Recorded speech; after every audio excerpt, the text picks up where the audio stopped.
Todos acharam? Zacarias 14, versículos 16 em diante. Diz assim, ó: todos os que restarem de todas as nações que vieram contra Jerusalém subirão de ano em ano para adorar o Rei, o Senhor dos Exércitos, e para celebrar a festa dos tabernáculos.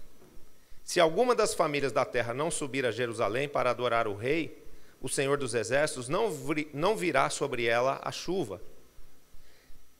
Se a família dos egípcios não subir, nem vier, não cairá sobre eles a chuva. Virá a praga com a qual o Senhor ferirá as nações que não subirem a celebrar a festa dos tabernáculos. Amém? Então, aqui existe uma promessa, né, de que toda família que subir a Sião para adorar a Jesus na festa dos tabernáculos, ela terá direito à bênção da chuva, a chuva do avivamento, a chuva do Espírito, que representa a salvação, a chuva da prosperidade, que fala da prosperidade da nossa alma e da prosperidade financeira nas nossas vidas. Amém? Então, nós acabamos de chegar de Jerusalém, eu, a apóstola Cláudia e mais alguns discípulos que puderam ir esse ano, que o Senhor levou este ano a Sião, e nós celebramos ali em nome de toda a família El Shaddai a festa dos tabernáculos. Então agora temos direito à chuva, temos direito a 12 meses de céus abertos sobre nós, céus de misericórdia, céus de perdão, céus de graça, céus de unção, céus de muitas bênçãos, céus de adoração, céus de multiplicação, céus de vitória estabelecidos sobre as nossas vidas. Quantos creem? Quantos recebem? Então diga amém e dê um aplauso a Jesus. Agora, volta quatro capítulos aí e vai para o capítulo 10 de Zacarias.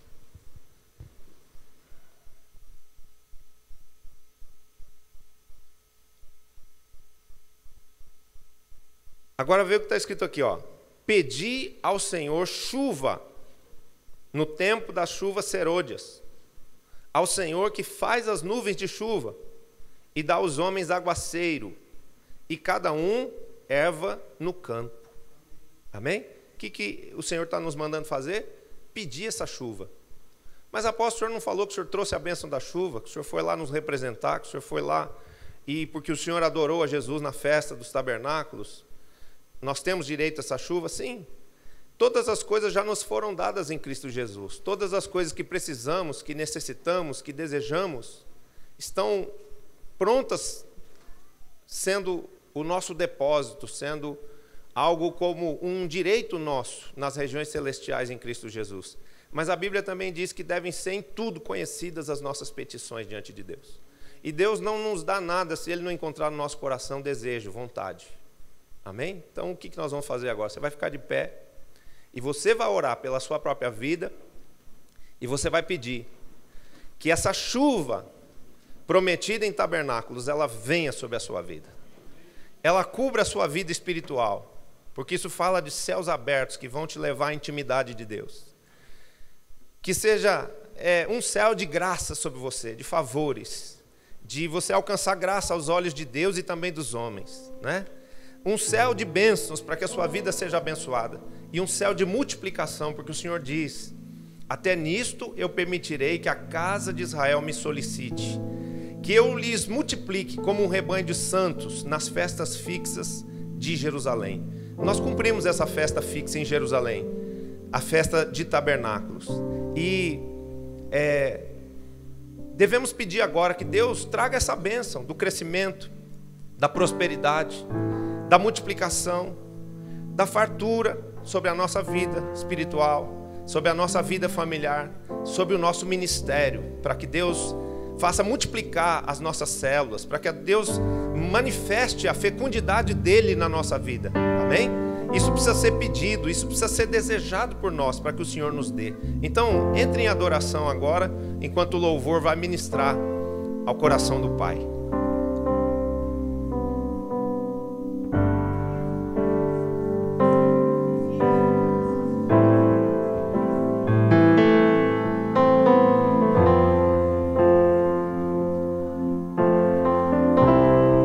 boca calada. Levante a sua voz a Deus. Esqueça que tem alguém do seu lado. Feche os seus olhos e fale com Jesus. Fale com Deus nesse momento. Do tamanho da mão de um homem, mas este é o sinal que a sua chuva vai descer. Eu vejo uma pequena nuvem do tamanho da mão de um homem, mas este é o sinal que a sua chuva vai descer. Vai chover, vai chover. Abre as comportas do céu e vai chover, vai chover. Abre as comportas do céu.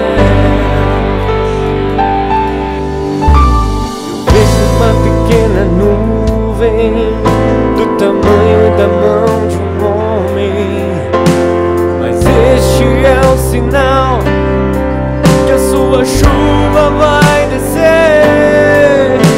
Eu vejo uma pequena nuvem do tamanho da mão de um homem, mas este é o sinal que a sua chuva vai descer. Vai chover, vai chover. Abre as comportas do céu e vai chover, vai chover. Abre as comportas do céu. Se pedirmos, Jesus virá como chuva, descerá. Se pedirmos, Jesus virá como chuva, descerá. Se pedirmos, Jesus virá como chuva, descerá. Se pedirmos, Jesus virá. Então clame, então grite, então chame por Ele. Vai chover, vai chover. Abre as comportas do céu e vai chover, vai chover. Abre as comportas do céu e vai chover. Senhor Jesus, te agradecemos pela visão de Israel, pela visão de Jerusalém. Haja paz sobre Israel, haja paz sobre Jerusalém, haja paz sobre toda a descendência de Abraão. E possa, meu Deus, o Senhor ouvir neste momento a nossa súplica, a nossa petição, de que neste ano que se inicia após tabernáculos, estejamos nós sendo agraciados por Ti, como fruto do Seu amor, como fruto das Suas misericórdias eternas. Estejamos nós sendo agraciados com os céus abertos, céus que realmente derramem a chuva do Espírito, a chuva da salvação eterna, a chuva dos Teus dons, a chuva, meu Deus, que produz em nós o fruto do Teu Espírito Santo. Que venha, Senhor, o Teu Espírito sobre nós neste ano e nos dê um coração temente, e nos dê um coração de amor, e nos dê um coração quebrantado na tua presença, para que em todas as coisas possamos, Senhor, te agradar, porque somos teus filhos, porque somos teus servos, porque o Senhor nos fez seus adoradores, e até mesmo para que possamos te adorar, para que possamos agradar ao teu coração. Dependemos de ti, Senhor, porque dependemos de ti para todas as coisas. Então, Senhor, dá-nos o teu Espírito, leva-nos à intimidade contigo, Senhor. Abre-nos as portas da graça, abre-nos as portas, Pai, para a tua presença, de forma que em ti, que é a fonte maior, a fonte onde nascem todas as outras fontes, possamos, meu Deus, beber das águas eternas, das águas vivas do teu Espírito Santo, em nome de Jesus. Que esta fonte de vida, que esta fonte de salvação, de graça, de saúde, de prosperidade se derrame, Senhor, sobre a nossa família. Que não só os teus filhos sejam ricamente, poderosamente, abundantemente abençoados, mas que a tua bênção, a bênção do Senhor, aquela que não traz consigo dores, aquela que enriquece, mas não traz consigo dores, faça a nossa vida mais rica espiritualmente, a nossa vida mais rica em amor, em paz, em alegria, em unidade com a nossa família, em salvação sobre a nossa casa.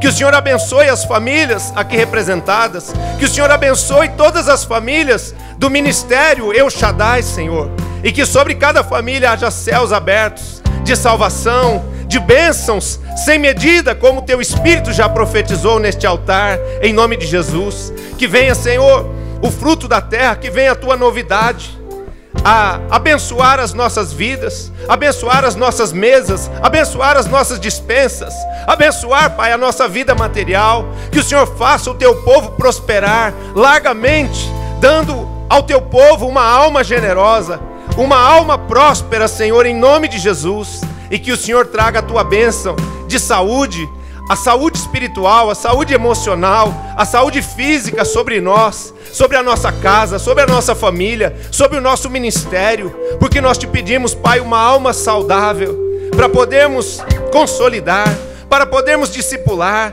para podermos gerar filhos benditos para ti. Que haja fecundidade em cada ventre espiritual neste lugar, em nome de Jesus. Que os filhos de El Shaddai sejam fecundos, e fecundos extraordinariamente, conforme a promessa feita ao nosso pai Abraão. Que em nome de Jesus, Pai, o Senhor possa fazer se cumprir a tua palavra, que diz que seriam santificados e seriam abençoados, multiplicados pelo Senhor grandemente aqueles que se santificam nas festas fixas do Senhor. Celebramos, meu Deus, todos os anos a Páscoa, o Pentecostes e tabernáculos, e cumprindo, Senhor, o teu decreto, determinados a adorarmos a ti, te pedimos hoje, Senhor, que o Senhor possa, em nome de Jesus, realmente abrir os céus e fazer vir chuva sobre a nossa semente, multiplicando a nossa sementeira, fazendo com que a terra produza espontaneamente, abençoando o fruto que foi semeado, a semente que foi semeada, de forma que haja, Senhor, prosperidade, de forma que haja multiplicação em nome de Jesus. Te pedimos, Senhor, abre os céus sobre as nossas vidas, envia chuvas abundantes sobre nós, a chuva do Espírito, a chuva da prosperidade, e dá-nos uma colheita larga, bendita, poderosa, para a honra e para a glória do seu santo nome, em nome do Senhor Jesus. Te pedimos, Senhor, multiplica-nos como um rebanho de santos nas festas fixas de Jerusalém, na festa fixa que é tabernáculos, porque ouvimos a tua chamada, obedecemos em fé e com amor a tua convocação. Por isso, Pai, tomamos posse da bênção do Senhor agora sobre nós, sobre a nossa família, sobre o nosso ministério, de forma que ela seja plena, em nome do Senhor Jesus. Amém. E graças a Deus. Diga assim, levante as suas mãos a Deus, diga: Senhor, eu invoco a chuva serôdia, a chuva temporã, no tempo adequado. Rasgo os céus sobre a minha vida, sobre a minha família, sobre o meu ministério. vai chover abundantemente. E me permita fazer, Senhor, uma abençoada e grandiosa colheita para a honra e glória do nome santo de Yeshua HaMashiach, em nome de Jesus. Dê um aplauso ao Senhor agora, em nome de Jesus. Obrigado, Senhor. Obrigado pela chuva. Obrigado pelos céus abertos. Obrigado pela tua bênção sobre a nossa vida espiritual, sobre a nossa família, sobre o nosso ministério, em nome de Jesus. Aleluia.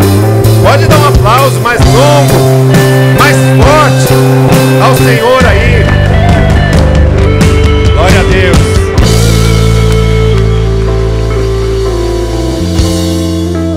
Podem sentar, queridos. Vai vir chuva sobre você. Amém? Para quem é novo aqui, a chuva representa a bênção de Deus, a prosperidade espiritual que vem através do derramar do Espírito Santo sobre nós. A prosperidade material, porque se não existir chuva, chuva física mesmo, como essa que está preparada aí, através de tantas nuvens cinzentas, não haverá alimento, e não havendo alimento, não há mínima possibilidade de existir riqueza, porque se não existir alimento, existe morte. Amém? Então, quando o Senhor nos abençoa com essa bênção de chuva, significam céus abertos que vão nos fazer prosperar em todos os nossos caminhos, espirituais, emocionais e físicos, em nome de Jesus. Quantos recebem? Dá mais um aplauso a Jesus. Glória a Deus. Dia 18 de outubro, a nossa festa aqui, para quem não pôde subir a Sião nesse ano. Agora, eu tenho uma boa notícia para você e uma palavra profética para você. O tema da festa desse ano foi reforma, né? E depois a gente vai falar um pouquinho sobre isso também, sobre esse processo de tudo aquilo que é determinado em Sião, significar uma bênção, um decreto, uma diretriz para nós. E eu creio que muitas reformas vão ser feitas na nossa vida, na nossa história, no nosso modus operandi, né? Para que todas as coisas na nossa vida sejam melhores a cada dia. Esse é o desejo do coração de Deus. Mas o tema da festa já do ano que vem, que já está até com data marcada, é todas as famílias da terra. Então quero liberar aqui uma palavra que pela graça de Deus, pelo sobrenatural de Deus, pela bênção de Deus, você e a sua família vão estar em Sião no ano próximo. Tem alguém aí que recebe isso aí? Então dá um grito de júbilo ao Senhor. Glória a Deus. A Bíblia diz que tudo é possível que crê, queridos. Não deixa você pensar que esse dólar aí a 4,50 vai te impedir de ir para Jerusalém, não. Porque quando o Senhor determina no coração dele nos levar, a gente vai de qualquer jeito. E para ir a Jerusalém, como eu falei no dia que eu ministrei aqui, não é preciso, na verdade, dinheiro, é preciso ter vontade. Amém? Você precisa pedir isso para Deus, você precisa sonhar com isso, desejar isso diante de Deus. Porque Deus, contemplando os desejos do nosso coração, Ele nos abençoa. Eu dei o testemunho aqui de que nesse ano, no começo do ano, Deus determinou no coração dele levar o Jailson para Jerusalém. O Jailson ganhou a passagem e foi de graça no pacote, né? Então, Deus tem esse poder de nos levar a Jerusalém se nós desejarmos isso no coração. E deseje isso no coração, porque ir a Sião é uma grande bênção e muitos aqui vão viver. Eu vou mudar a linguagem. E todos aqui vão viver esse milagre, vão viver essa bênção em nome de Jesus. Mas ore por Sião, ame aquele povo, não escute as mentiras que a televisão diz, né? Porque a televisão sempre põe Israel como uma nação má, uma nação dura, uma nação terrorista, que mata crianças, que mata famílias, que faz guerra. Mas Israel, na verdade, se defende sempre e está sempre convivendo, né? De uma forma pacífica com os inimigos. A gente vai a Jerusalém e vê ali que estão as diferentes religiões se suportando, às vezes se estranhando, às vezes em conflito, e Israel fica sempre com a fama de ser a parte ruim, que mata palestinos, que invade territórios, mas na verdade Israel se defende das muitas invasões que já sofreu desde o começo da história. Para vocês terem uma ideia, nós viemos de lá ontem, e ontem mesmo, na madrugada de ontem, quando nós estávamos voando para Madrid, um casal de judeus foi assassinado lá dentro do centro de Jerusalém, naqueles caminhos para o muro ali, por terroristas, que mataram os pais na frente de 4 criancinhas, sendo uma das criancinhas um bebê de 4 meses. Né? Isso nas ruas de Jerusalém, em plena festa. Então, não é fácil a vida do povo de Israel, não é fácil a vida da cidade de Jerusalém, e por isso que nós devemos levantar sobre eles um muro de proteção e abençoá-los todos os dias com paz. Amém? Quando eu conto uma coisa dessa, você entende por que a gente deve orar pela paz daquele povo. Porque eles não têm paz nem dentro da própria casa deles. Eles moram com o inimigo, eles dividem a casa deles com o inimigo 24 horas por dia. Isso é muito terrível. Amém? Então, faça a sua oração, ame aquele povo, abençoe aquele povo, porque quando nós abençoamos o povo de Abraão, a descendência de Abraão, o Deus de Abraão nos abençoa. Por isso fomos abençoados agora. Pode ter certeza que você vai viver 12 melhores anos da sua vida até aqui. Quem crê e recebe. É só dizer amém e dar um aplauso a Jesus.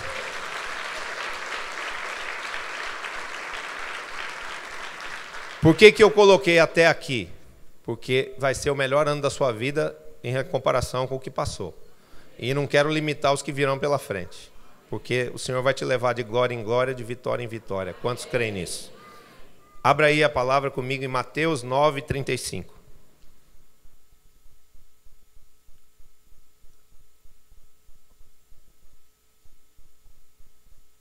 Estava lá em Jerusalém vendo um monte de homem barbudo. Cheguei aqui. Está cheio de homem barbudo aqui também. O que será que está acontecendo, meu Deus? São os pastores, né, que estão se preparando para fazer a festa dos tabernáculos. Tem uma peça muito linda que você não pode perder. E não deixe de convidar as pessoas que você ama, seus familiares, seus amigos. Pode carregar na promessa, dizendo, vai ser maravilhoso. Vai ser um espetáculo, né? Porque essa peça que a gente vai encenar no próximo domingo, dia 18, vai ser um espetáculo muito lindo. Amém? E muito ungido por Deus. Então, traga os seus familiares, porque vai haver muita salvação. Abriram a palavra aí, Mateus 9:35? Diz assim o texto. E percorria Jesus todas as cidades e povoados, ensinando nas sinagogas, pregando o evangelho do reino e curando toda sorte de doenças e enfermidades. Vendo ele as multidões, compadeceu-se delas, porque estavam aflitas e exaustas como ovelhas que não têm pastor. E então se dirigiu a seus discípulos. A seara, na verdade, é grande, mas os trabalhadores são poucos. Rogai, pois, ao Senhor da seara, que mande trabalhadores para a sua seara. Tendo chamado os seus 12 discípulos, deu-lhes autoridade sobre os espíritos imundos para os expelir e para curar toda sorte de doenças e enfermidades. Ora, os nomes dos 12 apóstolos são estes. Primeiro, Simão, por sobrenome Pedro, e André, seu irmão, Tiago, filho de Zebedeu, e João, seu irmão, Filipe e Bartolomeu, Tomé e Mateus, o publicano, Tiago, filho de Alfeu e Tadeu, Simão, o Zelote, e Judas Iscariotes, que foi quem o traiu. Glória a Deus.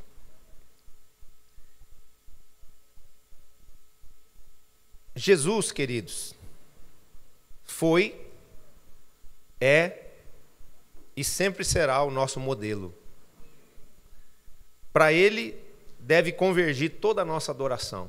Ele é o nosso Senhor, Ele é o nosso Salvador. Amém? Ele é o nosso modelo.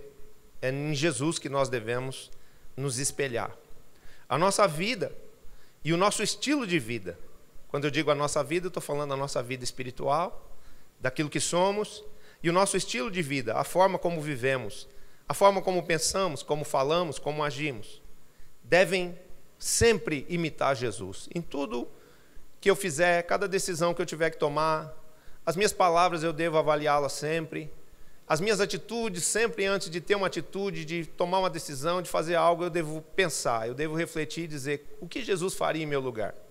Como Jesus se comportaria. Essa medida, esse processo de avaliação, ele serve não só para mim, mas ele serve também para avaliar o comportamento das pessoas ao meu redor. E nos ajuda muito, por quê? Porque Jesus é um modelo perfeito. Então, quando eu vejo uma pessoa tendo uma atitude, eu não devo ficar de forma alguma, se essa atitude for ruim, com raiva dessa pessoa, mas eu devo perceber que aquela pessoa não está tendo uma atitude que agrada a Deus ou que faz parte do caráter, da essência de Jesus. Amém? E imitarmos a Jesus, termos Jesus como o nosso modelo em tudo, nos remete ao sucesso, nos leva a sermos pessoas plenas, a sermos pessoas felizes, bem-sucedidas. O apóstolo mais bem-sucedido da Bíblia, que é o apóstolo Paulo, é o autor da frase que diz: sede meus imitadores, como eu sou de Cristo. Amém? Então devemos, em todos os aspectos, buscarmos nos parecer com Jesus e agirmos como Jesus. Por quê? Porque, afinal de contas, Jesus habita dentro de nós. Isso que eu estou falando é possível. Isso que eu estou falando é algo que nos fará sermos cada dia pessoas melhores e fará da nossa vida uma vida cada dia melhor. Amém? Diga: Senhor, me ajude a ser, nesta vida, um imitador de Cristo. E me ajuda a ser parecido com Jesus nos pensamentos, nas palavras e nas atitudes, para que quando as pessoas olharem para mim, não vejam a mim, mas elas vejam a Jesus. Em nome de Jesus, amém. Que Deus te faça ser parecido com Cristo, em nome de Jesus. No texto, versículo 35, diz que Jesus percorria as cidades e povoados, fazendo bem a todos, né? Curando os enfermos, estabelecendo relacionamentos, consolidando territórios. Então, isso aqui é o ID de Jesus. O ID de Jesus que não está ligado só ao nosso ministério dentro da igreja. É o ID de Jesus para sermos instrumentos dele, canais da vida dele, aonde quer que formos. E isso começa dentro da nossa própria família. Jesus ia às cidades e aos povoados. Imagina, povoado. O que é a palavra povoado? Um lugar onde tem povo. Então Jesus ia aonde tinha gente. Por quê? Porque Jesus amava a gente. Porque Jesus tinha prazer em se relacionar com pessoas. E essa é uma chave de vitória. Esse é um princípio de haver riqueza na nossa vida, que é termos bons relacionamentos. Relacionamento primeiro espiritual, amando as pessoas, fazendo bem às pessoas, deixando na vida das pessoas a nossa marca, que não é uma marca de opressão, não é uma marca de você ferir alguém e essa pessoa ficar se lembrando de você sempre porque você um dia a feriu. Não, é a marca de uma influência positiva, levando essa pessoa a conhecer a Deus, levando essa pessoa a ser reconciliada com Deus. E isso não começa nas pessoas de fora, isso começa com a nossa própria família. Amém? Essa é a diretriz do manto apostólico, o ID de Jesus. O irmos até as pessoas e nos relacionarmos com elas em amor. Amém? Em Gênesis 13, 17, o Senhor diz ao patriarca da fé, ao pai da visão em células no modelo dos 12. Gênesis 13, 17. Levanta-te, percorre esta terra no seu comprimento e na sua largura, porque eu te darei. Então, isso aqui fala do quê? De nós não ficarmos isolados, fechados, acomodados no nosso próprio ambiente de vida e no nosso próprio território, mas fala de nós irmos até as pessoas, de sermos pessoas abertas a nos relacionarmos com outros. Amém? E fala do quê? De irmos e visitarmos a nossa família, visitarmos os nossos discípulos, visitarmos as células dos discípulos. Um dos degraus da escada do sucesso, depois do ganhar, consolidar, discipular, enviar, é o supervisionar. É você ir até os lugares onde as pessoas estão fazendo aquilo que você as enviou para fazer e ali abençoá-las, e ali determinar a bênção de Deus sobre a vida das pessoas e sobre o ministério delas, com amor, com alegria, com fecundidade, com êxito naquilo que estiverem fazendo. Amém? A Bíblia diz que aonde nós pusermos nossos pés, o Senhor nos dá por herança. Então, quando eu vou na direção daquele meu familiar, mesmo aquele meu familiar que ainda é incrédulo, que ainda fuma, que ainda bebe, que ainda me hostiliza por causa da minha fé, mas eu vou até ele com amor, e eu vou à casa dele abençoá-lo, barreiras caem. Bloqueios espirituais são destruídos pelo poder do Espírito Santo, porque quando eu me movo na direção de alguém, com o propósito de levar a vida de Deus, de levar a salvação de Deus a essas pessoas, o Espírito de Deus se move, e o poder das trevas, as barreiras colocadas pelo inimigo, dentro e fora das pessoas, não podem resistir à ação do Espírito de Deus. E eu declaro, assim vai ser com você, em nome de Jesus. Você recebe? Você crê? E recebe? Dá um aplauso a Jesus. Aonde você for, vai haver a manifestação do poder do Espírito Santo de Deus. Aonde você for, você vai ser usado como instrumento de Deus para levar a salvação, para levar o amor, para levar a fé, para levar a palavra de Deus que vai transformar a vida das pessoas e vai levá-las a conhecer o poder do Espírito Santo. Quantos creem nisso? Diga amém. Amém? O que Deus disse a Abraão? Anda pelo comprimento dessa terra, pela sua largura, porque eu vou entregar essa terra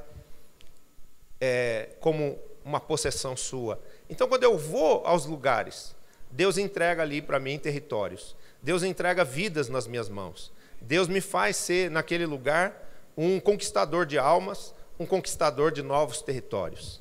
Amém? Porque aqueles territórios vão estar agora debaixo da nossa influência, debaixo da nossa bênção e do nosso governo. E quando nós fazemos isso, nós promovemos o quê? Avivamento. Então, visite sua família, visite seus discípulos, a casa deles, visite as células, visite o discipulado dos seus 12, e ali haverá avivamento. Esse foi o modelo de Jesus. Esse foi o modus operandi de Jesus. Foi assim que Jesus salvou pessoas, libertou pessoas, ganhou corações, ganhou vilarejos, ganhou cidades para o reino dele. Amém? E se nós temos Jesus como modelo, nós devemos aplicar isso na nossa vida pessoal, na nossa vida familiar, na nossa vida ministerial. Você está lá, tem um familiar seu que não fala com você há muito tempo. Se é mulher, compra umas flores. Se é homem, compra um presente e vai lá. E se humilha e pede perdão e fala, realmente eu tenho estado em falta com você, faz tempo que eu não venho aqui. Se você falhou em alguma coisa, peça perdão. E isso já vai derrubar barreiras, isso já vai fazer com que algo novo surja. Por quê? Porque você deu um passo de fé. Quando o povo de Israel estava sendo liberto de Faraó, estava caminhando para a terra da sua soberania, Deus disse a Moisés, põe o pé no mar, que o mar vai se abrir. Quando Moisés obedeceu aquele comando de dar um passo na direção do propósito, na direção do chamado que era ser um povo livre e um povo abençoador numa terra abençoada, o que aconteceu? O mar se abriu. Então, quando nós damos um passo de fé, as dificuldades cedem, as dificuldades são retiradas do caminho. Amém? Você tem uma dívida, vai lá negociar a tua dívida, dá um passo de fé na direção da tua dívida. Não deixa a tua dívida virar uma bola de neve. Amém?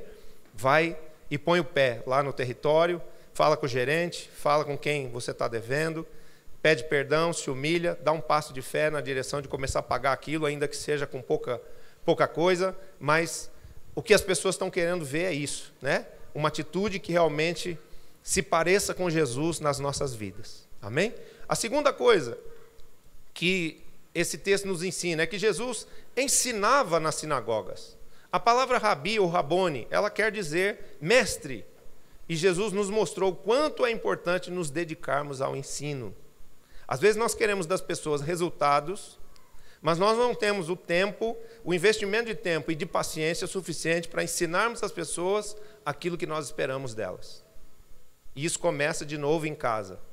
É o diálogo entre marido e mulher, onde as posições precisam ficar muito claras, onde precisa ter muita conversa, muito acerto, de como vamos trabalhar, de como vamos proceder, porque quando no seio de uma família existe unidade, e cada um ocupa o seu papel, o marido de ser o cabeça, a esposa de ser o corpo que executa, que administra, que ajuda, o que acontece? Essa família prospera, essa família conquista, essa família é um modelo, essa família é uma bênção. Então, nós precisamos, como sacerdotes, ensinar, ministrar as nossas esposas. Nós precisamos, como pais, parar e investirmos tempo, ensinarmos os nossos filhos, né? Nós precisamos trabalhar e ensinar os nossos discípulos. Investirmos tempo nesse ensino, nessa ministração dos princípios da palavra de Deus e ensinar a eles aquilo que nós aprendemos de Deus. Se nos é dado o legado, se nos é feito o mandamento de ensinarmos as pessoas, primeiro precisamos aprender. E isso eu quero dizer que é a maior característica de um verdadeiro discípulo. É o seu desejo de aprender. Meu querido discípulo, meus queridos discípulos, eu não estou falando só com a equipe de 12 da primeira geração, mas da segunda, da terceira, da quarta. Quando você chegar no estágio de você achar que você já sabe tudo e que você não precisa aprender mais nada, você entrou em declínio espiritual. Porque enquanto nós estivermos na terra, teremos que aprender de Deus, teremos coisas novas que a Bíblia vai nos ensinar, e teremos coisas novas a ouvir dos nossos mestres, dos nossos profetas, dos nossos sacerdotes. Amém? Sempre haverá algo novo que Deus vai nos revelar quando nós nos abrimos para o aprendizado. Então é importante eu conservar essa minha natureza de filho que aprende do Pai, de discípulo que busca a presença de Deus e a presença do seu líder para aprender, porque nos foi dado através de Jesus o ministério do ensino, mas é o que eu estou falando. Primeiro eu preciso aprender para depois ensinar. Primeiro eu preciso ser discípulo para depois eu ser líder e mestre. Eu preciso primeiro ser filho para depois eu poder ser um bom pai e poder ensinar corretamente os meus filhos segundo aquilo que eu aprendi. E outra coisa importante podemos ensinar com palavras, mas com certeza o ensino mais poderoso, que é o ensino de Yeshua, virá através do nosso exemplo. Amém?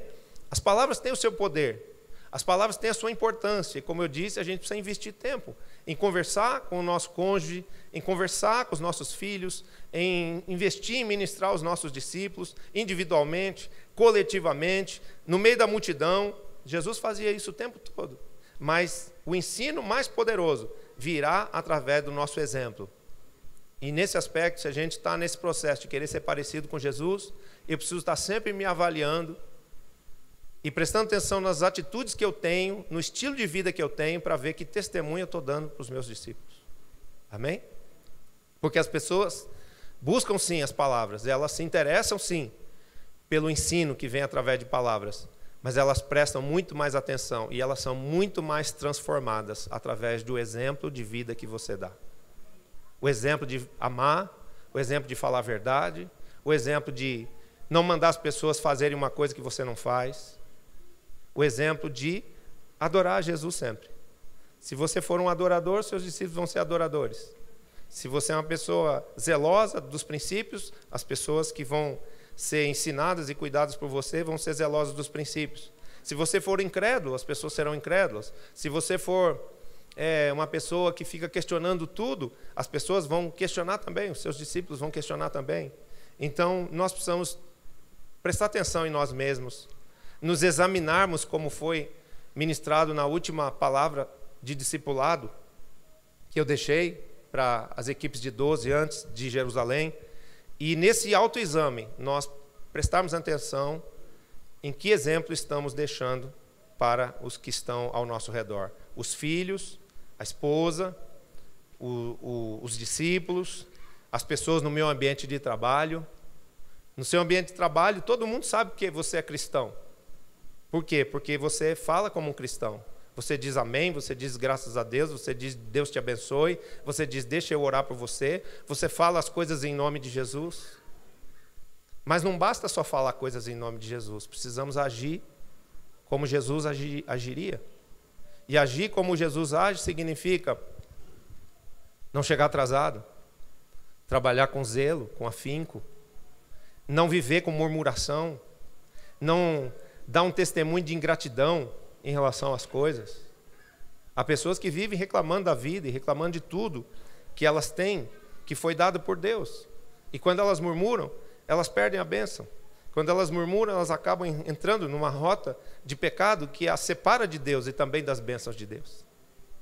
A Bíblia diz, em tudo dai graças, naquilo que é bom e naquilo que é ruim. Amém? E quando a gente faz isso, as portas da graça, os canais da bênção continuam abertos na nossa direção. A palavra diz também que além de ir aos povoados e cidades, ensinando nas sinagogas, Jesus pregava o evangelho do reino. Amém? Nós temos um evangelho. O evangelho está aqui, escrito na palavra de Deus, revelado a nós pelo Espírito Santo de Deus. Amém? Diga, o Espírito Santo é quem me revela o evangelho do reino de Deus. O reino de Deus que foi dado a Jesus.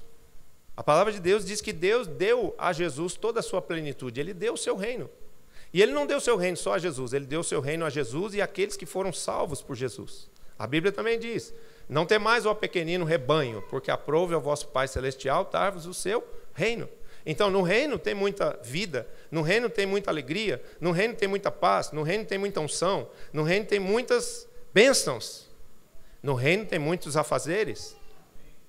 Mas, para a gente poder viver no reino e desfrutar de tudo que é bom e cumprir com louvor aquilo que são os deveres do reino, eu preciso ter a mentalidade do reino. E a mentalidade do reino me é revelada pelo Espírito Santo. Então, pregando o evangelho do reino. E o evangelho do reino é a mentalidade do reino de Deus, não do reino humano. Amém? Não do reino humano. Um dos problemas da igreja de Jesus hoje é se esquecer que há um reino. E que este rei tem um rei, este reino, eu estou tropeçando um pouquinho assim por causa do fuso, tal. Essa noite eu acordei 4 da manhã e não dormi mais. Então, a cabeça ainda parece que está balançando, igual o avião balançou bastante, aí estou balançando junto com o avião. E quando o avião balança, as palavras saem meio truncadas. Um dos problemas da igreja de Jesus hoje é se esquecer que há um reino e que este reino tem um rei. Este reino tem um só rei, que é Jesus. Amém? Esse reino tem um só rei, que é Jesus. Então, eu devo entender isso. É o primeiro passo. Essa é a ordem primaz. Eu entender que eu vivo no reino de Deus, que eu fui chamado para viver nesse reino, que nesse reino tem muita coisa boa para mim, tem graça aqui na terra, tem vitória no meu futuro, tem paz para mim na eternidade, tem alegria, a honra de eu poder ver o rosto daquele que me salvou na cruz do Calvário, mas eu preciso trabalhar pela glória do reino de Deus e não pela glória do meu próprio reino. Em tudo que eu fizer, eu devo estar com amor e sabedoria, buscando agradar o Rei Jesus e não a mim mesmo. Amém? Porque se eu estiver só buscando agradar a mim mesmo, eu estarei edificando o meu próprio reino e não o reino de Deus. Se eu fizer as coisas só pensando em mim, se eu for uma pessoa individualista, egoísta, egocêntrica, e Cristo não estiver no centro da minha vida, sendo o rei para onde converge a adoração, para onde converge o meu louvor, o meu serviço, o meu trabalho, a motivação pela qual eu vivo e faço as coisas, então eu estou construindo o meu reino e não o reino de Deus. E para que eu possa edificar o reino de Deus, as motivações particulares precisam morrer. Eu tenho visto muitas pessoas se desviando do foco e do propósito e, consequentemente, perdendo a sua alegria e até mesmo a sua unção, porque deixam motivações pessoais, particulares, antigas, às vezes, coisas lá do passado, entrarem e ocuparem espaço na sua vida, espaço de qualidade, espaço importante, dentro do coração. Isso começa no coração, deixando de lado as coisas que dizem respeito ao reino de Deus. Mas a palavra de Deus diz: buscar em primeiro lugar o seu reino, diga, o reino de Deus, e a sua justiça, e as demais coisas me serão acrescentadas. Eu não posso ir atrás das coisas. Amém? Você quase repetiu isso, né? Eu não posso ir atrás das coisas, eu tenho que ir atrás do Senhor do reino.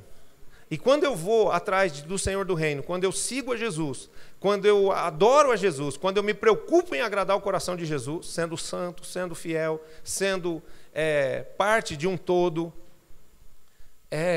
pensando nos outros, querendo glorificar a Deus em cada pensamento, palavra e atitude da minha vida, então nessa hora eu consigo construir o reino de Deus. Se eu cair naquela rota de buscar os meus próprios interesses apenas, eu estou edificando um reino para mim mesmo e não estou edificando o reino de Deus.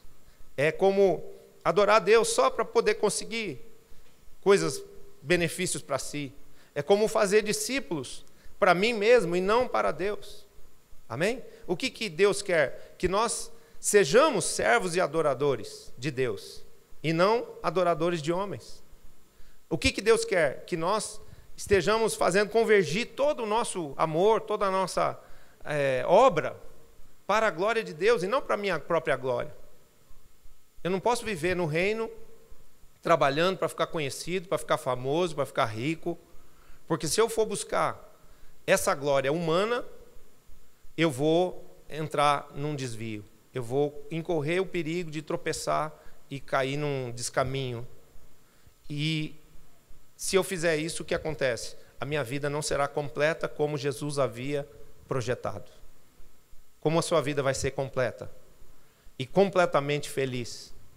Você buscando sempre o Senhor do reino, a face dele, os interesses dele, trabalhando para edificar o reino dele e não o seu próprio. Amém? Por quê?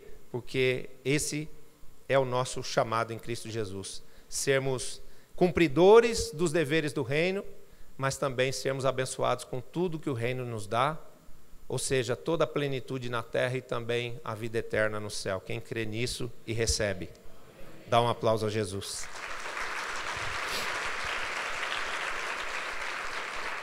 Diga: Senhor, me ensine e me capacite a buscar em primeiro lugar todo o seu reino e toda a sua justiça, para que depois disso todas as suas coisas possam ser acrescentadas à minha vida e a minha vida seja completa. Livra-me, Senhor, das inclinações do meu coração humano, que os meus desejos sejam os teus desejos e que a minha obra seja a tua obra, para que em todas as coisas tudo eu faça por meio dele, para ele, que é Cristo, em nome de Jesus. Amém.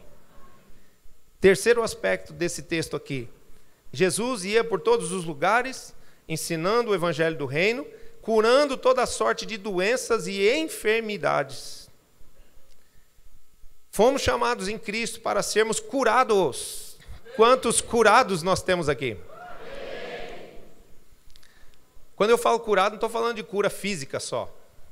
Eu sei que muitas pessoas receberam cura física. Outros receberam curas na família. Uma moça, entrei ali, ela disse assim: preciso te contar uma coisa, meu filho está dormindo. A gente orou aqui, eu e ela, porque o filho dela não estava dormindo, não estava tendo paz em casa à noite, estava com medo, estava vendo coisas, chorando à noite, e a gente orou num domingo, e Jesus libertou o filhinho dela, né, dessa opressão. Isso é uma cura, né? Isso é uma cura para o filho, para a família, isso é uma cura abençoada por Deus, né? Uma cura dada por Deus. E Jesus faz isso com a nossa vida. Mas eu preciso ser curado. Eu preciso tomar posse de uma cura, principalmente de alma, né? Que é a interface entre o espírito e o corpo. Eu não poderei ser um instrumento de cura se eu for um doente. Assim como um cego não pode guiar outro cego, um doente não pode curar outro doente. E uma das áreas onde o inimigo das nossas almas tenta lançar as suas enfermidades é na nossa alma. Amém? Então, como discípulos e como líderes que fomos chamados a ser, na família, no trabalho, nos ambientes de trabalho e na vida ministerial, na vida secular, eu preciso ser uma pessoa de alma curada. Uma pessoa que tem saúde emocional, que vê tudo pelo prisma do amor, pelo prisma da paz, pelo prisma da soberania de Deus, que não viva com medo de perder as coisas, de perder as pessoas. Porque se eu viver com esse medo, na verdade eu não estou confiando em Deus. Se Deus te ama e se Deus cuida de você, Ele vai cuidar também de tudo que você ama. E vai fazer com que tudo que você ama continue sendo seu. Amém? Então, isso representa saúde espiritual, que produz saúde emocional. E que vai gerar também saúde emocional na vida de outros. Porque quando eu tenho saúde emocional, essa graça de Deus na minha vida, ela é abundante, ela migra, ela contagia, ela cura todos os que estão ao meu redor.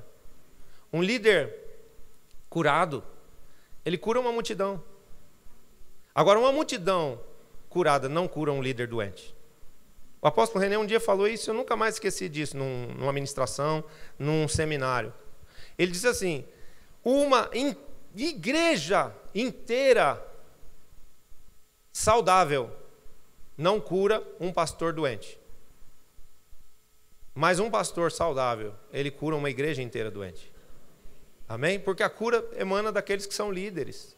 A cura tem que fluir de quem foi chamado para receber a cura primeira. E quem foi que foi chamado para receber essa cura primeira? Eu e você. Que somos considerados por Jesus não só discípulos, mas somos considerados por Jesus também líderes. Pessoas que vão levar ao mundo a influência, o amor, a salvação e o governo de Deus. Amém? Então, eu preciso entender isso, que eu fui chamado para ser instrumento de cura na vida das pessoas e não de opressão. Há líderes que não têm saúde na sua alma e eles começam, por causa dessa falta de saúde na alma, oprimir as pessoas ao seu redor. Cobrar mais do que pode, cobrar mais do que deve.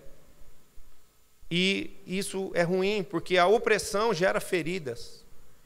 Quando um líder ele não tem saúde na alma, e ele grita, ele ofende, ele cobra demais, ele fere um princípio fundamental da fé e do reino, que é a liberdade, ele acaba quebrando esse princípio, ele acaba pecando, e com isso ele traumatiza relacionamentos. As pessoas, às vezes, elas vão embora de perto de um líder porque não estão aguentando a forma dele ser, a forma dele falar, a forma dele agir. E nós, como líderes, precisamos ter cuidado com isso. E estarmos sempre nos avaliando, porque somos passíveis de erro. Eu não posso jamais pensar que eu vou acertar sempre. Por quê? Porque eu sou ser humano. Amém? Mas eu preciso estar sempre buscando saúde para a minha vida espiritual, saúde para a minha alma, porque eu devo ser um instrumento de cura e não de opressão e de geração de feridas na vida das pessoas. As pessoas que chegam a nós, elas estão em busca de médicos e de pastores, e não de generais ou de filósofos. Amém? O mundo está em busca de pastor, o mundo está precisando de cura, o mundo está querendo médico, o mundo está precisando de colo, e não de pessoas que fiquem filosofando e mandando as pessoas só para terapia. Vai fazer, você precisa de um psicólogo, você precisa de um psiquiatra, você precisa disso, precisa daquilo. Não, a pessoa precisa de amor. Tinha uma mulher no caminho agora, em Madrid, dando um maior escândalo, um barraco terrível lá no aeroporto. Chama a polícia, eu não aguento mais. Ela está doida. Chama a polícia. Os pastores, uma caravana só de pastores. Imagina onde esse capeta caiu. Só tinha apóstolo e pastor no avião. Aí a nossa querida apóstola Cláudia falou assim, não, eu não vou. No meio daquela multidão de gente, ela falou, eu não vou ficar com essa dívida aqui. Eu vou até essa mulher.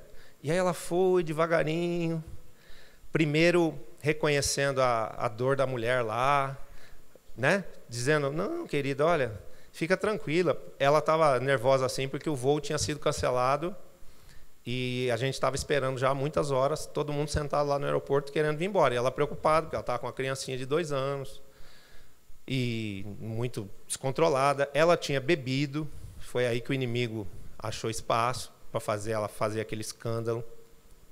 E aí a apóstola Cláudia foi, né, como embaixadora do reino, começou a ministrar amor, começou a se identificar com ela, dizer, não, fica tranquila, minhas filhas também estão lá, preocupadas.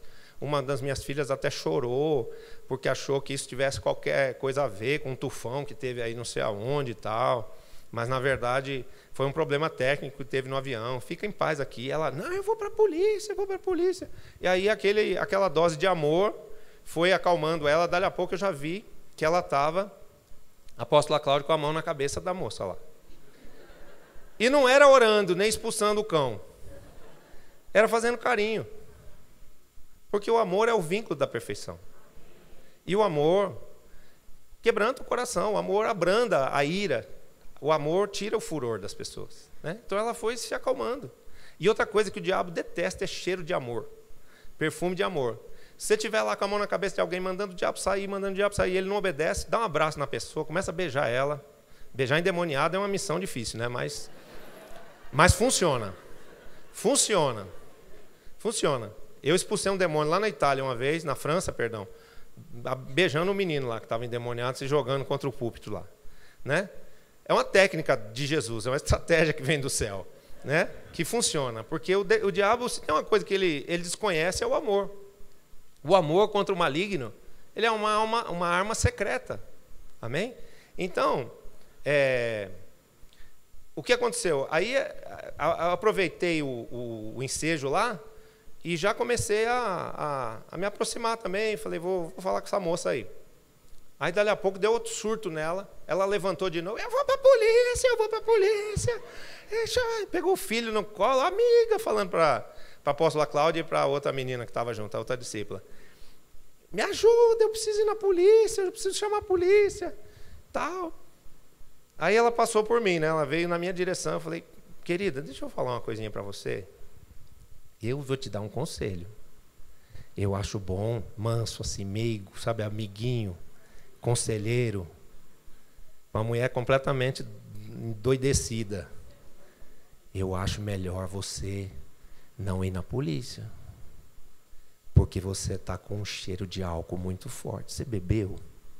Não precisava nem perguntar, estava sendo cínico nessa hora, né? Porque se acendesse um fósforo perto dela, explodia o aeroporto. Qualquer um sabia que ela bebeu, mas eu quis assim não confrontar totalmente, assim, eu quis trazer suavemente a consciência do pecado, né? Você bebeu? Aí ela, eu bebi um pouco. Então eu falei, se você for na polícia, o que vai acontecer? Você vai ficar detida. E aí o voo vai sair e você vai ficar aí, presa, você e seu filho. Aí ela, é verdade. Mas me ajuda. E começou a chorar. Eu preciso de ajuda. Eu falei, senta aqui, vamos conversar. Eu sou de Araçatuba. Além de chegar em São Paulo, ainda tenho que viajar mais 530 quilômetros. Eu falei, eu sei, é uma estrada longa, né? Porque eu moro lá. Eu sou de lá, sou de Araçatuba. Né? E aí, você é de Araçatuba? Eu sou de Araçatuba, eu sou pastor. Né? Aí começou aquela conversa, conclusão. Ela confessou ali que ela é uma crente desviada, que a mãe dela é da Assembleia de Deus. Eu conheço a igreja onde ela e o pai dela frequentavam. Quando eu comecei a falar dessa igreja, ela começou a chorar porque ela lembrou do pai. Ela falou, eu estou sentindo a presença do meu pai aqui. E eu falei, exatamente, essa presença do seu pai aqui não é o seu pai biológico, é o seu pai do céu, que está aqui, te ama e quer que você faça uma oração entregando sua vida para ela. Orei com ela, acabei de orar com ela, voltou a consciência. Eu fiz escândalo. Ai, me perdoa. Pastora, chamou a apóstola Cláudia. Pastora, me perdoa. Eu fiz escândalo. Gente, o que eu fiz? Me fala o que eu fiz. Voltou a consciência. Começou o processo de arrependimento. E detalhe, ela é cabeleireira em Araçatuba e mora a 3 quadras da igreja El Shaddai em Araçatuba. Vamos dar um aplauso a Jesus?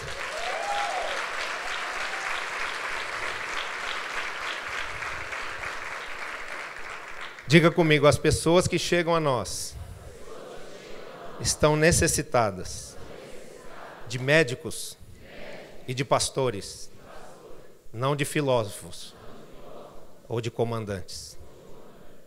Amém? As pessoas estão em busca de amor. Só seremos instrumentos de cura se buscarmos primeiro a nossa própria cura em Jesus, no relacionamento íntimo com Ele, no jejum e na oração. Amém? A gente precisa trabalhar isso. E de voltar a essa presença de Deus em jejum e oração. Buscarmos a face de Deus de forma íntima. Nós e Jesus no lugar secreto. Nós pagando o preço do jejum para podermos nos santificar, para podermos ser curados, para podermos crescer na fé e na unção, através da oração. E nesse quesito, Deus me deu uma instrução. E nós vamos ter agora, a cada culto, aqui na Igreja El Shaddai, pelo menos 6 casais de pastores jejuando e orando pela igreja. E através desse processo de consagração, o Espírito Santo vai estar operando muitos milagres de libertação e de cura no nosso meio, em nome de Jesus. Por que isso? Porque o Evangelho de Jesus é poder. Se você quer ter avivamento na sua vida, se você quer ter cura na sua vida, se quer ter libertação na sua vida, você precisa buscar a face de Deus, você precisa jejuar e precisa orar. Esse é o Evangelho do reino. Não é o Evangelho da feijoada, não é o Evangelho da pizza, é o Evangelho do reino, né? O Evangelho do reino não é sacrifício, mas é busca. Amém? O Evangelho do reino é entrar na presença de Deus e buscar em Deus tudo aquilo que Ele e somente Ele pode nos dar. Amém? E a primeira coisa que a gente vai buscar é a nossa saúde espiritual, a nossa santidade e também a nossa autoridade, porque por esse gesto de consagração, milagres, sinais, prodígios e maravilhas vão estar acontecendo no nosso meio, vão estar acontecendo nas nossas células. Todos aqueles que entenderem se mover, que se envolverem com Ele, vão experimentar o crescimento e o avivamento no seu evangelismo pessoal, no seu evangelismo celular, no seu evangelismo de multidão, em nome de Jesus. Quem recebe e crê, dá um aplauso a Jesus.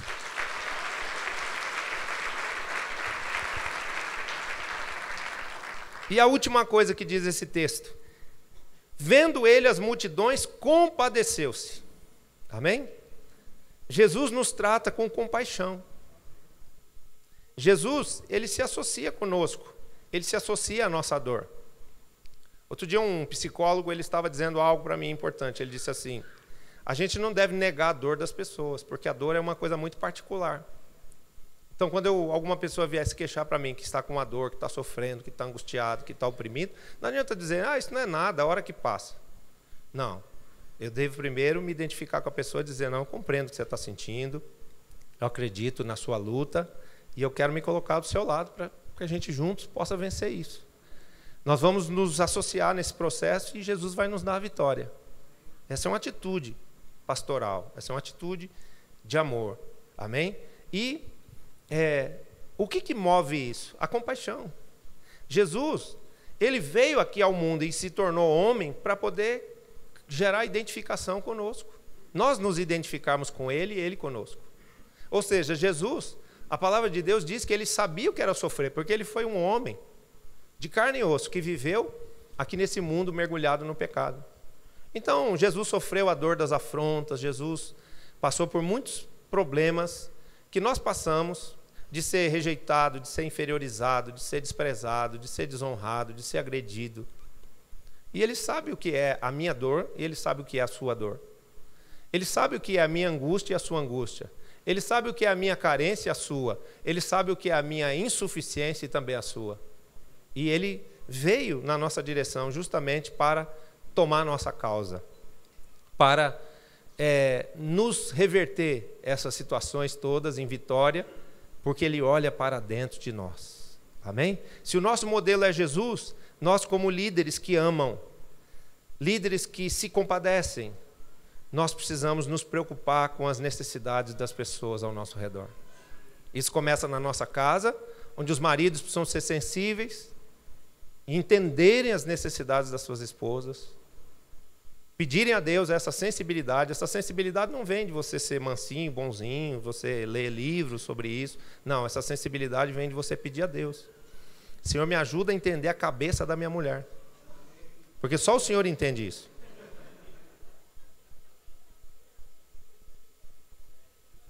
Cabeça de mulher é uma coisa que só Deus entende.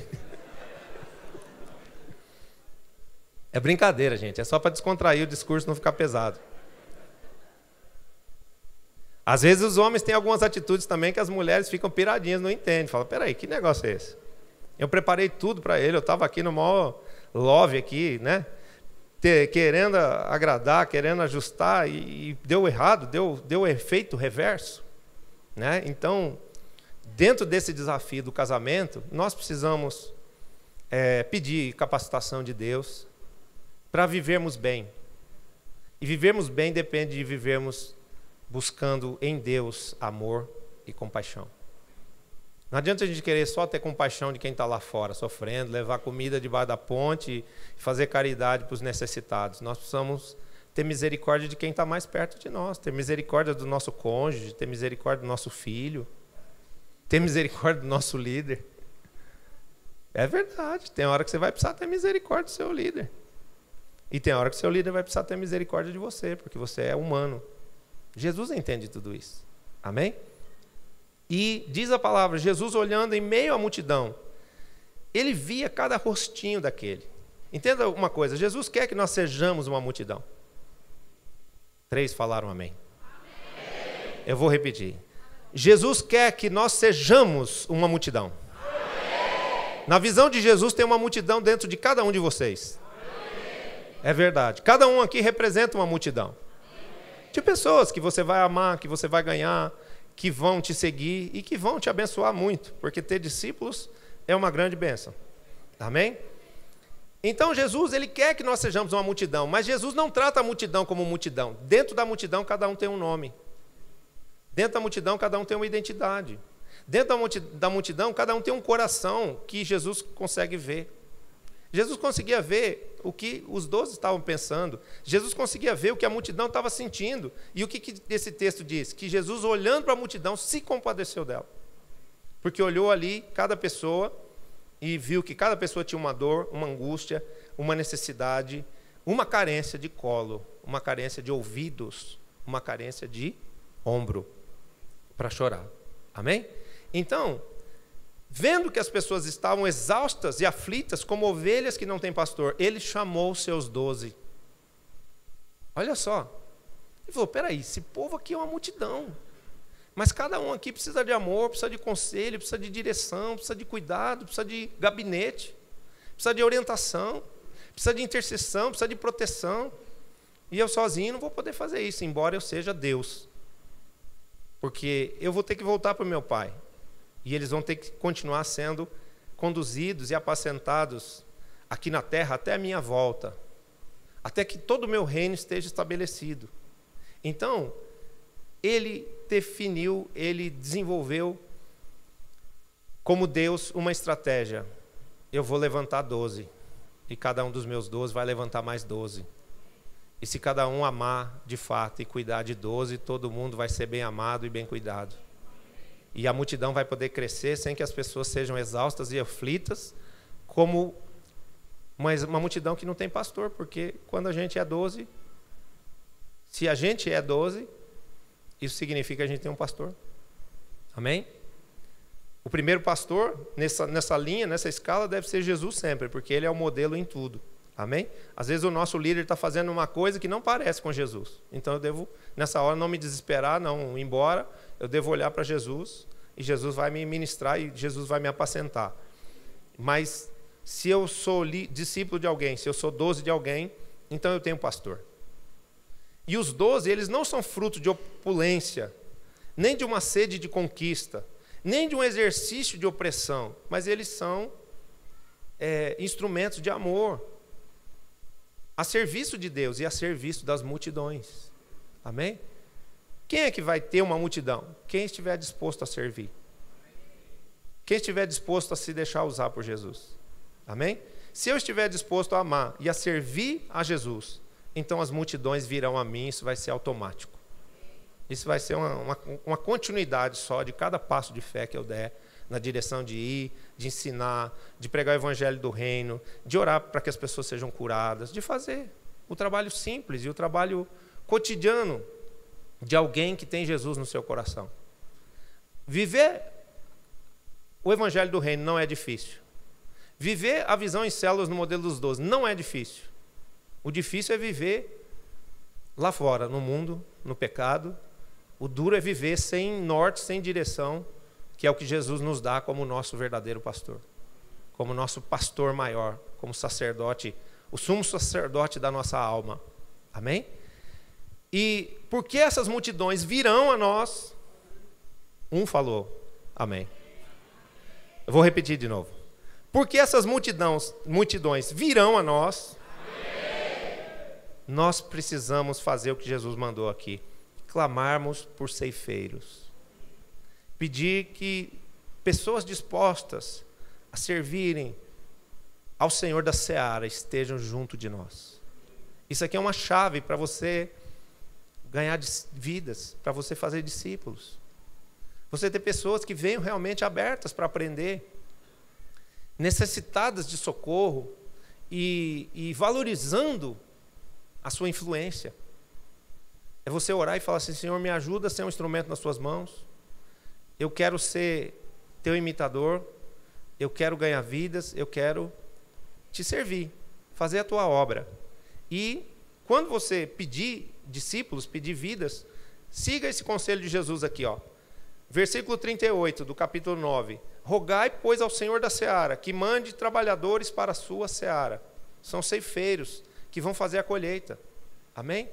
Então o que eu devo fazer? Eu devo pedir e clamar ao Senhor que pessoas dispostas a servirem a Ele venham e estejam junto de mim. Amém? Esse pedido será legítimo no momento em que Deus encontrar no seu coração o desejo de servir a Ele. Amém? Quando eu tenho esse desejo e peço isso a Deus, que Deus envie pessoas com essa mesma disposição para junto de mim, tudo se transforma ao nosso redor e eu vou estar cercado de pessoas amorosas, pessoas tementes, pessoas fiéis, pessoas leais, que vão viver conosco em aliança. Amém? Hoje, novos ceifeiros estão sendo chamados para a presença de Deus. E como que o Senhor da Seara, como que o Senhor, o Rei do Reino, nos chama? Ele nos chama já nos dando aqui um pacote de deveres? Não, Ele chama nos perdoando. Ele chama nos salvando. Ele chama tirando do nosso coração a angústia, a aflição, a dor. Ele nos chama se identificando conosco e dizendo: se você decidir hoje no seu coração caminhar comigo, deixar que eu conduza a sua vida, eu vou tirar a sua dor, eu vou tirar a sua angústia, eu vou tirar a sua enfermidade, sua doença, e eu vou te dar paz, eu vou te dar saúde, eu vou te dar uma unção, uma capacitação vinda de mim mesmo, para que você, ao invés de ser uma pessoa carente, você possa suprir a carência das outras pessoas. Ao invés de você ser uma pessoa doente de alma e uma pessoa doente fisicamente, você vai ser uma pessoa que vai curar outras pessoas. Amém? Ao invés de você ser uma pessoa oprimida, você vai ser uma pessoa libertadora de outras pessoas. E eu queria saber quem quer isso. Quem quer ser um ceifeiro nas mãos de Jesus. Se tem alguém aqui que está vindo pela primeira vez, eu quero dizer, a gente vive isso, a gente experimenta isso. Em primeiro lugar, entregando nosso coração ao Senhor. A Bíblia diz que se nós cremos que Jesus ressuscitou de entre os mortos e nós o confessarmos como o Senhor das nossas vidas, o único Senhor das nossas vidas, então Deus vai nos conduzir pelo caminho da paz, pelo caminho do acerto, pelo caminho da luz, e Ele vai nos levar a termos sucesso aqui na terra e também vida eterna no céu. Quando eu reconheço que não posso administrar sozinho a minha própria vida. E eu peço socorro a Deus. Eu reconheço a necessidade de ter o governo de Deus sobre a minha vida. Então, nessa hora, realmente, eu sou perdoado, eu sou liberto de toda sobrecarga que possa estar sobre os meus ombros. E eu recebo a força de Deus para que Deus venha me capacitar para os desafios. Porque uma coisa que eu quero dizer a cada pessoa que está aqui hoje pela primeira vez: Deus não fará tudo por você. Muitas coisas você vai ter que fazer no poder de Deus. Muitas coisas é você que vai ter que lutar com a sua fé, com as suas próprias forças. Mas você não vai lutar com a força do homem, que é limitada e que muitas vezes é inútil, vã. Você vai lutar e vai vencer na força e no poder do Espírito Santo de Deus. Se você quer isso, aí onde você estiver mesmo no seu lugar, feche seus olhos e faça comigo essa oração. Diga: Senhor Jesus, pelo poder da sua palavra e do seu Espírito Santo, eu posso crer que um dia o Senhor morreu por mim na cruz do Calvário e ali me perdoou de todos os meus pecados. Mas eu posso crer também que ao terceiro dia, depois da sua morte, o Senhor ressuscitou por ser o próprio Filho de Deus. Hoje, Senhor Jesus, eu venho diante de Ti e Te peço perdão por todos os meus pecados, que eu possa viver um genuíno e completo arrependimento e também uma transformação verdadeira por ter o Teu Espírito governando a minha vida. Para isso eu declaro que faço de Ti, Senhor Jesus Cristo, neste dia, o meu Senhor e o meu Salvador pessoal. Espírito Santo, toca com vida agora o meu espírito e faz de mim uma nova criatura em Cristo Jesus. Em nome de Jesus. Amém.